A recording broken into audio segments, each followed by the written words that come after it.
Bhavanisagar dam போகிற வழி, பண்ணாரியம்மன் கோயிலுக்கும் இந்த வழி போகலாம்.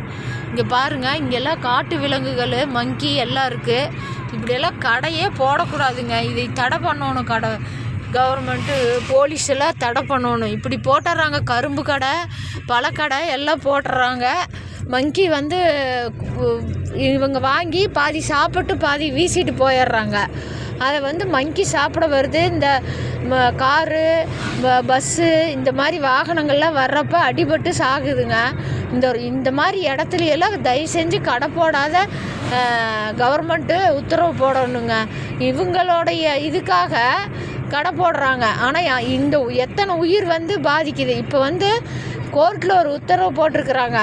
யாராக இருந்தாலுமே இங்கே வனவிலங்குகள் நடமாட்டம் இருக்கிற இடத்துல சாப்பிட்டு எதையும் போடக்கூடாதுன்னு சொல்லியிருக்கிறாங்க. சாப்பிட்டு எதையும் போடக்கூடாதுன்னு சொல்கிறாங்க.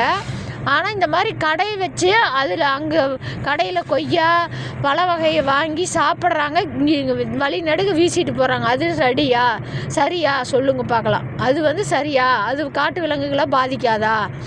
இந்த மாதிரி இடங்கள்ல கடையே போட விடக்கூடாது. அதுக்கு கண்டிப்பாக கவர்மெண்ட்டு ஏதோ ஒரு உத்தரவு எடுக்கணுங்க. எடுத்து இதுக்கு ஒரு நடவடிக்கை எடுக்கணும். அப்போ தான் இந்த விலங்குகளை காப்பாற்ற முடியும். சாப்பாடு கொண்டு வர்றது, இங்கே கொண்டு கொட்டுறது, இந்த மாதிரியெல்லாம் இங்கே வச்சுக்கூடாதுன்னு இன்னும் அவதாரம் போட்டிருக்கிறாங்க. கவர்மெண்ட்டில் கோர்ட்டு மூலியம் சாப்பிட்டு போடுற பொருளெல்லாம் இருந்தால் சிசிடிவி கேமரா மூலியம் பார்த்துட்டு அந்த நம்பரை நம்பர் மூலியம் பிடிச்சி அவங்களுக்கு ஃபைன் போடுறதாக சொல்கிறாங்க. இப்போ கடையெல்லாம் வச்சுக்கிறாங்க. அதையெல்லாம் தெரியுமில்லங்க, சிசிடிவி கேமரா தெரியாதுங்களா? அதுக்கு கண்டிப்பாக கவர்மெண்ட்டு இதுக்கு ஒரு நடவடிக்கை எடுக்கணும்னு நான் சொல்லிக்கிறேன்.